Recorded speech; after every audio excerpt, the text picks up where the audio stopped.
नमस्कार। IND special हारेगा कुपोषण और जीतेगा बचपन में आपका स्वागत है। राज्यों में सुपोषित भारत का लक्ष्य यानी कि कुपोषण मिटाने स्वस्थ बालक बालिका स्पर्धा चलाई जाएगी। 21 से 27 मार्च तक एक अभियान चलेगा जिसमें 6 साल तक के बच्चों के लिए विशेष अभियान है। पोषण स्तर में सुधार लाना इसका उद्देश्य है। इसमें बच्चों के ऊंचाई, लंबाई और उम्र का डेटा जुटाने में भी मदद मिलेगी। साथ ही साथ कम वजन के बच्चों का चिन्हांकन भी हो सकेगा। इसके अलावा पोषण के प्रति लोगों को जागरूक किया जाएगा। बेहतर क्रियान्वयन करने वाले सम्मानित होंगे। परियोजना सेक्टर आंगनवाड़ी केंद्रों को भी सम्मानित किया जाएगा। राज्य स्तरीय पुरस्कार से सम्मानित किया जाएगा। और भी इसमें कई ऐसी बातें हैं जिस पर हम चर्चा करेंगे, लेकिन इस अभियान पर मध्य प्रदेश के पक्ष विपक्ष के नेताओं का आखिर क्या कहना है, पहले वो आपको सुनवा देते हैं।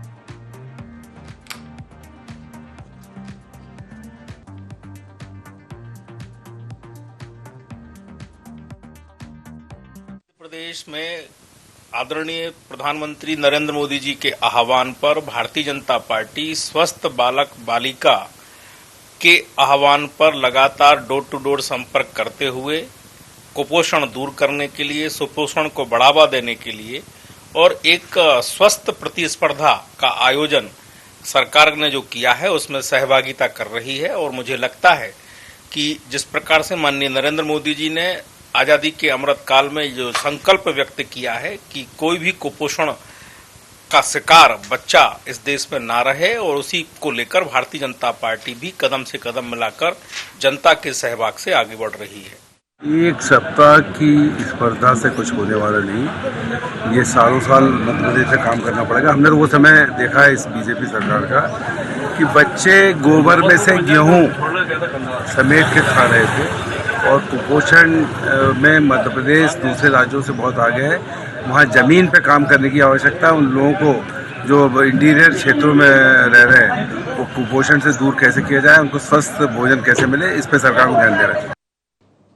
तो देश की बड़ी समस्याओं में से एक है कुपोषण, और अगर हम वैश्विक आंकड़ों की तरफ नजर डालें तो देश में 4.66 करोड़ बच्चे अविकसित हैं। कमजोर बच्चों की संख्या 2.55 करोड़ है। ये ऐसे आंकड़े हैं जो बेहद चौंकाते हैं और बेहद आपको भी सजग रखने के लिए न केवल प्रेरित करते हैं बल्कि साथ ही साथ जमीनी सच्चाई से भी रूबरू कराते हैं। भोपाल ब्यूरो चीफ संदीप मिश्रा हमारे साथ जुड़ चुके हैं। मध्य प्रदेश के आंकड़ों पर हम संदीप से बात करेंगे। शशिकांत साहू भी हमारे साथ जुड़ चुके हैं, रायपुर संवाददाता हैं। शुरुआत संदीप आपसे, अगर हम मध्य प्रदेश की भी स्थिति देखें अगर कुपोषण में, संदीप, तो बहुत अच्छी स्थिति नहीं है। बिल्कुल विवेक, सही मायने में कहा जाए तो देश और प्रदेश दोनों की हालत कुपोषण के मामले में ठीक नहीं है। मध्य प्रदेश में जिस तरह से कुपोषण बढ़ा है तो उसको लेकर के हाल ही में जो संपन्न हुई विधानसभा का बजट सत्र, उसमें भी सवाल लगाया गया था, जिसमें कि जो वर्तमान स्थिति है कुपोषण को लेकर के, तो उसको लेकर के यहाँ पर चर्चा हुई थी। हालांकि अगर हम बात करें पिछले 6 महीने के रिकॉर्ड की और वर्तमान के हालात की, तो काफी कुछ हद तक वर्तमान के हालात सुधरे हैं।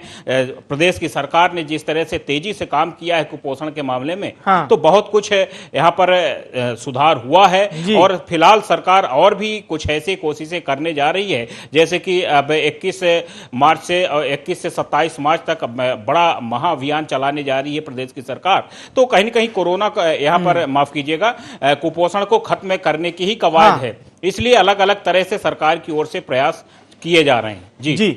जी बिल्कुल संदीप, बने रहिए हमारे साथ। शशिकांत भी जुड़ चुके हैं। शशिकांत, अनिला भेड़िया जी ने जो जानकारी दी थी, हालांकि उन्होंने स्वीकार किया कि छत्तीसगढ़ में कुपोषण की स्थिति बहुत अच्छी नहीं है, स्थिति बड़ी भयावह है। मुख्यमंत्री भूपेश बघेल को सुने तो वो भी कहते हैं, कई बार तो उन्होंने कहा है कि नक्सल से खतरनाक अगर कोई समस्या है तो वो कुपोषण है। हमारी सरकार लगी हुई है, हम लोग डेटा कम कर रहे हैं। बहरहाल छत्तीसगढ़ किस तरह से ये जो नया अब अभियान चलाया जाएगा जिसमें सम्मानित भी करना है आपको आंगनवाड़ी केंद्रों को, उसको लेकर कितना तैयार नजर आ रहा है? जी शशिकांत, आपका ऑडियो हमारे तक नहीं आ पा रहा है, एक बार फिर से हम आपसे जुड़ेंगे। संदीप, अगर हम मध्य प्रदेश की बात करें तो देखिए, मध्य प्रदेश के डेटा को समझना हो तो एक तो 2003 तक जो दिग्विजय सिंह की सरकार थी, और उसके बाद अगर हम देखें तो मुख्यमंत्री शिवराज सिंह चौहान जिस तरह से उन्होंने योजनाएं लाई, आप कहेंगे लाडली लक्ष्मी योजना से भला कुपोषण को लेकर क्या लाभ मिलेगा? लेकिन हमने देखा है संदीप, ये लाडली लक्ष्मी योजना हो या मिड डे मील योजना हो या वो योजना जो स्कूलों में चलाई जाती हैं, उसने भी बहुत हद तक कुपोषण को दूर करने में, मतलब हम कहेंगे कि काफी अच्छे माइलस्टोन रचे। लेकिन अभी की स्थिति क्या कहती है? जी संदीप। ये मील की बात है, ये सारी चीजें कहीं न कहीं बहुत कुछ कारगर साबित हुई हैं। हाँ। खासकर अगर हम बात करें जो आदिवासी बाहुल्य क्षेत्र हैं, उन क्षेत्रों में आमतौर पे हमेशा कुपोषण की खबरें आया करती थीं।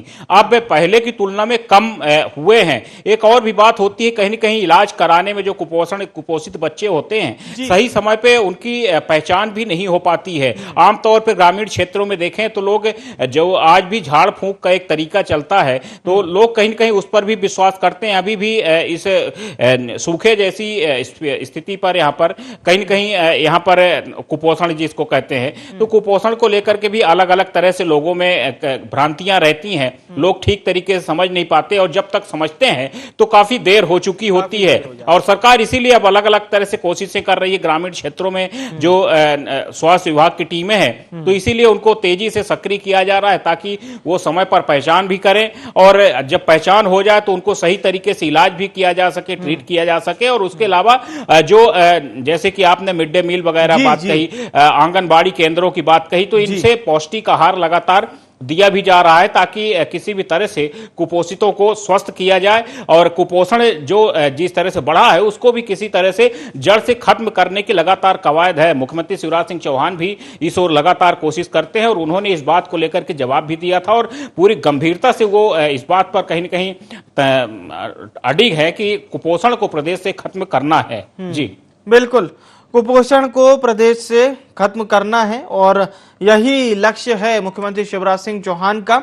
छत्तीसगढ़ के परिप्रेक्ष्य में एक बार फिर से बात करते हैं। शशिकांत हमारे साथ जुड़े हुए हैं। शशिकांत, अगर हम छत्तीसगढ़ की बात करें तो वही बात मैं कंटिन्यू करना चाहूंगा, चाहे भूपेश बघेल जी का बयान हो या फिर अभी जिस प्रकार से महिला बाल विकास मंत्रालय जिनके पास है, अनिला भेड़िया मंत्री हैं, उन्होंने भी इस बात को स्वीकारा है कि छत्तीसगढ़ में कुपोषण की स्थिति तो बड़ी भयावह है। जी शशिकांत। बिल्कुल, देखिए प्रदेश में कुपोषण जो है एक बड़ी समस्या के रूप में विद्यमान है। निश्चित तौर से जो बच्चे हैं उसकी शारीरिक मानसिक विकास नहीं हो पाता है, जिसके चलते जो है जो कुपोषण है वो प्रदेश में विद्यमान है। हालांकि जो है अभी जो है कुपोषण मुक्त करने के लिए यह अभियान चलाया जा रहा है। 21 से जो है 27 मार्च तक अभियान जो है चलाया जा रहा है। साथ ही जो है जो कुपोषण मुक्त की बात की जाए तो राज्य सरकार द्वारा विभिन्न योजनाएं जो है कुपोषण के लिए चलाया जा रहा है। अब जिस तरह से कुपोषण मुक्त करने के लिए चाहे आंगनबाड़ी की बात की जाए या जो प्रत्येक विधायक है, सांसद है, इसके अलावा जो जनपद है, साथ ही जो पंचायत स्तर के जो भी तमाम नेता है, सभी को जो है इस जो कुपोषण मुक्त बनाने के लिए अभियान चलाया जा रहा है। इसके लिए खुद जो है महिला बाल विकास मंत्री अनिला भेड़िया ने सभी को पत्र लिखकर कहा है कि जो कुपोषण मुक्त के लिए जो अभियान चलाया जा रहा है, जो आंगनबाड़ियों में जो आहार दिए जा रहे हैं उनको लेकर जो है जो बच्चे हैं उनको दिया जाए। साथ ही जो है जिस तरह से बच्चों की ऊंचाई हो या लंबाई हो, निश्चित तौर से जिस तरह से कुपोषण में छत्तीसगढ़ कहीं न कहीं जिस तरह से जो यहाँ के जो बच्चे हैं वो कुपोषित मिलते हैं, तो निश्चित तौर से इसको लेकर जो भी जिस तरह के लगातार राज्य सरकार प्रयास कर रही है, राज्य सरकार के द्वारा विभिन्न योजनाएं भी चलाई जा रही है, आंगनबाड़ी में पौष्टिक आहार भी दिए जा रहे हैं। तो अब देखने वाली बात होगी कि जिस तरह से अभियान चलाया जाएगा, अभियान कितना जो है असर जो है कुपोषण मुक्त भारत के में जो है कामगार होता है। जी बिल्कुल, कितना कारगर होता है ये अभियान, इस पर भी सबकी नजरें बनी रहेगी, और निश्चित तौर पर न केवल अभियान को लेकर भी, और खासतौर से शशिकांत ये बात महत्वपूर्ण इसलिए भी हो जाती है क्योंकि छत्तीसगढ़ में जो ट्राइबल एरिया है, यदि हम दंतेवाड़ा पहुंचे, बस्तर पहुंचे, कोंडागांव तरफ पहुंचे, तो वहां आपने एक स्थिति जरूर देखी होगी कि वहां पर बच्चों में प्रोटीन का कमी है और प्रोटीन की कमी से कई सारे रोग होते हैं। मिड डे मील के जरिए आप चीजें तो पहुंचा रहे हैं, लेकिन वो तभी फलीभूत होंगी जब वो बच्चों तक पहुंचे। बड़ी बात ये है यहाँ पर। बिल्कुल, देखिए जिस तरह से छत्तीसगढ़ एक आदिवासी बहुल्य क्षेत्र है, यहाँ अधिकतर जो है आदिवासी जो है बस्तर संभाग है, साथ ही जो है सरगुजा क्षेत्र में जो है निवास करते हैं। निश्चित तौर से राज्य सरकार तो योजनाएं चला रही है, लेकिन जो योजना है उनका फायदा जो है लोगों को मिल पा रहा है कि नहीं, बच्चों तक जो है उनके जो पौष्टिक आहार है वो मिल पा रहा है कि नहीं, इनके निरीक्षण करने के लिए कोई नहीं होता है। क्योंकि जो है हालांकि राज्य सरकार योजना चला रही है, अच्छी बात है, लेकिन यह योजना का जो असर है वो भी जो है आम जीवन में जो है दिखना चाहिए, लेकिन इसका असर जो है देखने को नहीं मिलता है। निश्चित तौर से कुपोषित में छत्तीसगढ़ भी एक बड़ा असर यहाँ देखने को मिलता है। यहाँ अधिकतर कई बच्चे भी है कुपोषित नजर आते हैं। हालांकि जो है जिस तरह की योजनाएं चला रही है, योजनाओं का फायदा जो है जमीनी स्तर पर भी मिलना चाहिए। जो आंगनबाड़ी के माध्यम से पौष्टिक आहार दिए जा रहा है, साथ ही जो है पालकों को भी जिस तरह की जो बातें हैं, जिस तरह से जो समस्याएं हैं उसको लेकर जो है जो आंगनबाड़ी है, साथ ही जो ग्रामीण स्तर की बात की जाए तो वहाँ जो मितानिनें हैं, मितानिनें ने भी जो है घरों में घर में जाकर जो है जो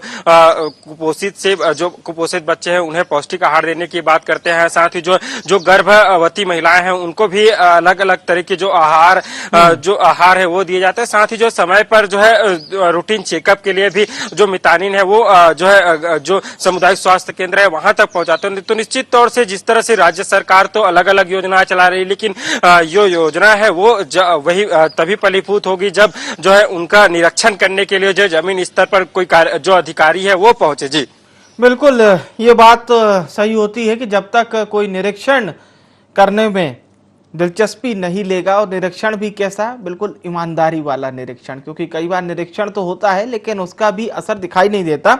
एक बार फिर से हम भोपाल ब्यूरो चीफ संदीप मिश्रा से जुड़ते हैं। संदीप, जो बात शशिकांत बता रहे थे ट्राइबल एरिया को लेकर, वो साफ तौर पर समझ में आती है कि ट्राइबल एरिया पे खासा फोकस तो है सरकार का, लेकिन एग्जीक्यूशन कितना हो पा रहा है? जी बिल्कुल, ये गंभीर बात है। सबसे बड़ी बात ये है कि देखिए जो मैदानी अमला होता है, प्रशासनिक कर्मचारी और अधिकारी होते हैं, उनके कंधे पर ये सारा भार होता है। एक और भी बड़ी समस्या है विवेक की, जो आमतौर पे जैसे कोई भी सरकार की योजना है तो उसको धरातल में प्रशासनिक अधिकारी ही उतारते हैं, लेकिन इस समय पर बड़ी संख्या में कमी है। जो प्रशासनिक अधिकारी हैं आमतौर पर जो पहले थे तो वो रिटायर होते चले जा रहे हैं, जो अब उसके बाद फिर भर्तियां नहीं हो रही, और जो नए भर्ती भी हुई हैं तो वो उस हिसाब से प्रशिक्षित नहीं है और उस हिसाब से वो काम नहीं कर पा रहे हैं। यही चीजें हैं कि कहीं न कहीं कुछ कमी रह जाती है। सरकार की ओर से कमी नहीं रहती, लेकिन वो सरकार की योजना धरातल में उतरने में जरूर वक्त लग जाता है, और यही कारण है कि कुपोषण आज भी लगातार बरकरार है। सरकार में अगर कुपोषण को लेकर के बजट देखेंगे महिला एवं बाल विकास की ओर से, तो बजट में भी कोई कमी नहीं है। इस बार जैसे आप इस बार तो आपने चाइल्ड बजट लाया है, सबसे अहम बात। बिल्कुल संदीप जी, आप हमारे साथ बने रहिएगा। मध्य प्रदेश शासन की पूर्व महिला बाल विकास मंत्री अर्चना चिटनिस भी हमारे साथ जुड़ चुकी हैं। अर्चना जी का बहुत स्वागत है IND 24 में। डॉक्टर राकेश गुप्ता जी भी हमारे साथ जुड़ चुके हैं, प्रदेश अध्यक्ष हैं चिकित्सा प्रकोष्ठ छत्तीसगढ़ कांग्रेस के। आप दोनों मेहमानों का बहुत स्वागत है। अर्चना चिटनिस जी, आपने तो मैडम ये विभाग संभाला है और निश्चित तौर पे एक अच्छा अनुभव भी है आपको। बहरहाल मध्य प्रदेश की अभी स्थिति अगर हम देखें तो धीरे धीरे हम लोग कुपोषण को दूर तो कर रहे हैं, लेकिन फिर भी अभी एक लंबी राह है मैडम। आप ठीक कह रहे हैं जी। कोई भी स्वास्थ्यगत या ह्यूमन रिसोर्स में इम्प्रूवमेंट अचानक नहीं होता है, वो धीरे धीरे होता है, पर होना बहुत बड़ी बात होती है जी। और जो स्वस्थ बालक बालिका जो हमारा एक अभियान शुरू हो रहा है, ये सीधा शुरू नहीं हुआ। इससे पहले 15 फरवरी से 28 फरवरी तक सघन पोषण अभियान चला, और आपने खुद कहा कि हम चाइल्ड बजट लाए हैं जी। और ये सारी चीजें जो है ये ऊपर से लेके नीचे तक सब में अवेयरनेस लाती है, अवेयरनेस लाती है। अब सबसे बड़ा प्रमाण तो ये है मध्य प्रदेश सरकार के कार्यशैली के परिणाम का कि हमारा जो चाइल्ड रेशो है वो 914 था 2 साल पहले, अब 921 है, और इस साल जो है वो 946 हो गया, तो देश में अपने आप में टॉप मोस्ट है। तो ये मतलब अगर आप किसी चीज को अभियान रूप में करते हैं, किसी चीज को समाज और सरकार मिलकर करते हैं, और अगर एक जॉइंट एफर्ट होता है तो अपने आप उसमें सोशल विजिलेंस भी होती है, समाज सजग होता है, और अपने अपने कर्तव्यों की पूरी तरीके से निर्वहन करने में अमला नीचे के स्तर तक चौकस होता है, चौकन्ना होता है। अब आप देखेंगे जो हमारा हॉस्पिटल में होने वाली डिलीवरी थी उसमें गुणांक में इम्प्रूवमेंट है, ऐसा आंकड़े बताते हैं, सरकार के आंकड़े नहीं है। और ये सारी चीजों में जब हमें सरकार मिली 2004 में, तब से लेके अब तक मध्य प्रदेश में कई सारे मानकों में तो हमने बहुत बड़ा इम्प्रूवमेंट किया है, और कुछ मानकों में हम इम्प्रूवमेंट करने के राह पे हैं।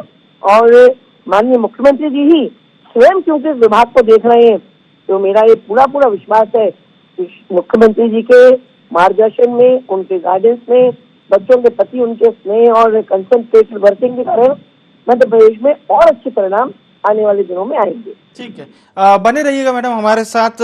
डॉक्टर राकेश गुप्ता जी भी जुड़े हुए हैं। गुप्ता जी, अगर हम छत्तीसगढ़ के परिप्रेक्ष्य में बात करें सर, तो खासतौर से ट्राइबल इलाका जिस पर मुख्यमंत्री भूपेश बघेल भी खासा फोकस करे हुए हैं, थोड़ा मैं जानकारी वहां की चाहूंगा सर, वहां हमारे कार्य कितने इफेक्टिव अभी दिख रहे हैं? जी देखिए विवेक जी, सबसे महत्वपूर्ण बात यह है कि हमारी सरकार बनने के बाद 2018 के बाद माननीय मुख्यमंत्री जी ने बहुत स्पष्ट रूप से, नैतिक रूप से इस बात को स्वीकार किया था कि जितनी बड़ी नस्ली समस्या नहीं है, उससे बड़ी समस्या कुपोषण की है। करीब 45% माताएं एनीमिया से पीड़ित हैं और 39% बच्चे कुपोषित हैं।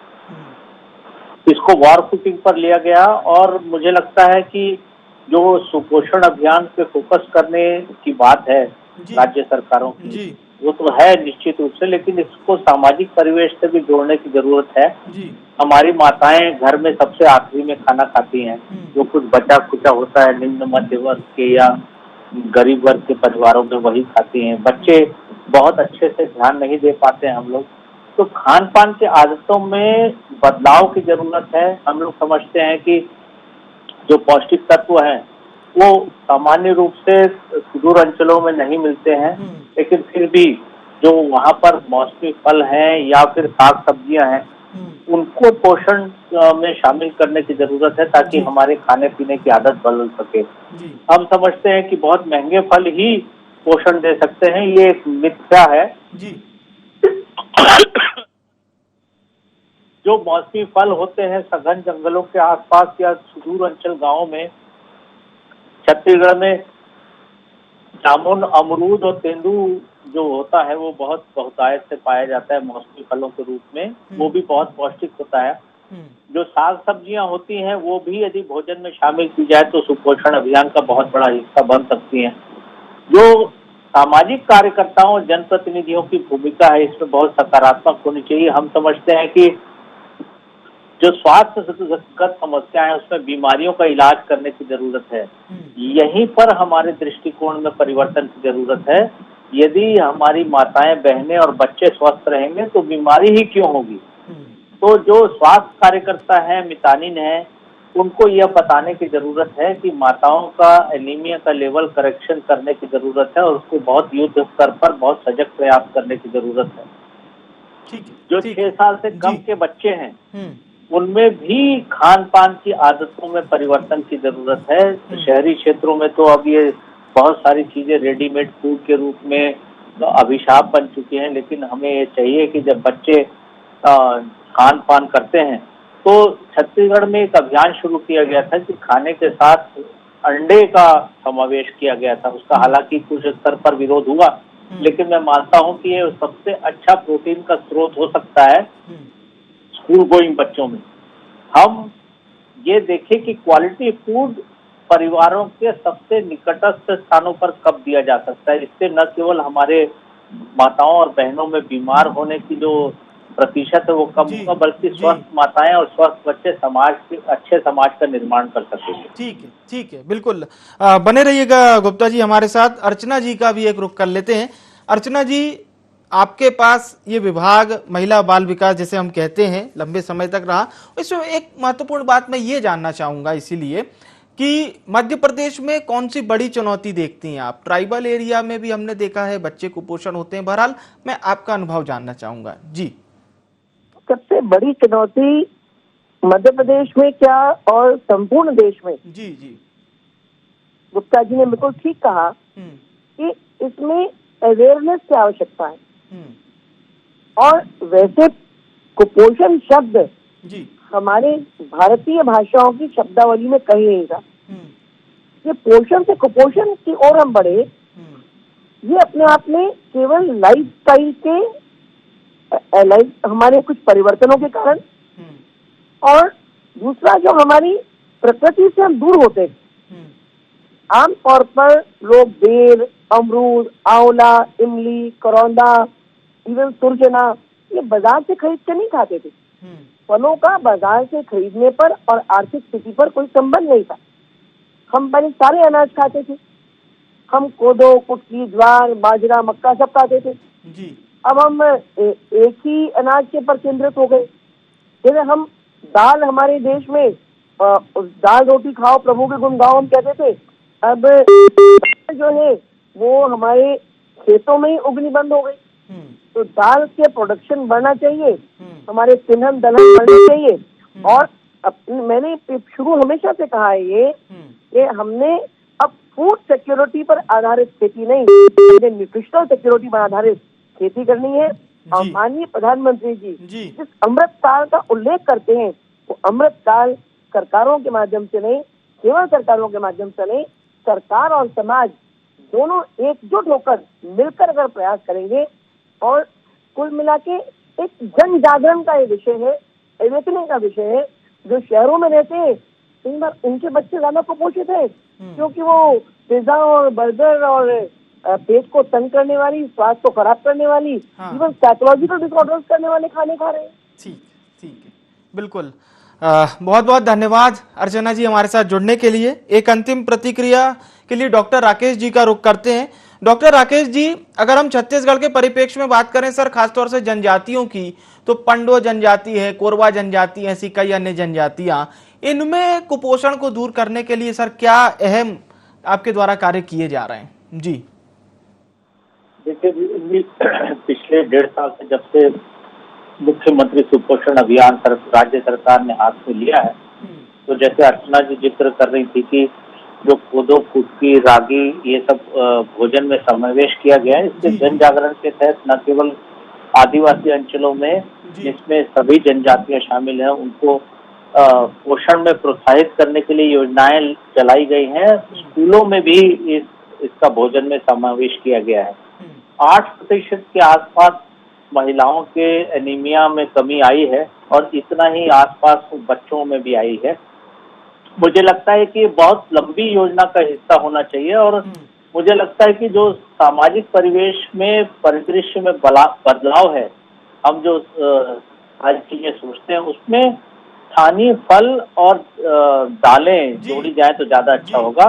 किसानों को यह सब उगाने के लिए प्रोत्साहित करने के लिए कैश क्रॉप्स के रूप में इनको उगाना बहुत जरूरी है, ताकि सहज उपलब्धता इनकी सुनिश्चित की जा सके, न केवल सरकारी स्रोतों से बल्कि सस्ते भोजन के रूप में एक विकल्प जो बाजार से उपलब्ध होता है वो बहुत जरूरी है। बिल्कुल, हम भी यही उम्मीद करेंगे सर आपके द्वारा जो योजनाएं चलाई जा रही हैं वो बच्चों तक फलीभूत हो और वो कुपोषण की जो एक लेयर है उससे दूर हो। बहुत बहुत धन्यवाद गुप्ता जी हमारे साथ जुड़ने के लिए। और हम चर्चा कर रहे थे कुपोषण को दूर करने के लिए सरकार किस तरह से अभियान चला रही है, इस पर हमें रायपुर संवाददाता शशिकांत साहू ने भी जानकारी दी, भोपाल ब्यूरो चीफ संदीप मिश्रा ने भी हमें जानकारी दी, बताया कि किस तरह से कुपोषण की अभी वर्तमान में स्थिति है उसे दूर करने के लिए सरकार क्या कह रही है, क्या कर रही है और क्या कुछ फलीभूत हो रहा है। इसे समझना जरूरी इसलिए भी हो जाता है क्योंकि कुपोषण एक ऐसा दर्द होता है। दरअसल 30 से 40% बच्चे तो ऐसे हैं जिनमें कुपोषण रहता तो है लेकिन वो बहुत जल्दी ट्रेस नहीं हो पाता। तो सोचिए जब ट्रेस नहीं हो पा रहा है तो इसको कैसे दूर किया जाएगा। और ये आंकड़े दरअसल सरकार द्वारा ही दिए जाते हैं, बताए जाते हैं, समझाया जाता है कि बच्चों में प्रोटीन की कमी से क्या होता है, विटामिन की कमी से क्या होता है, वगैरह वगैरह। फिलहाल के लिए IND स्पेशल में इतना ही। मुझे यानी विवेक को दीजिए इजाजत। नमस्कार।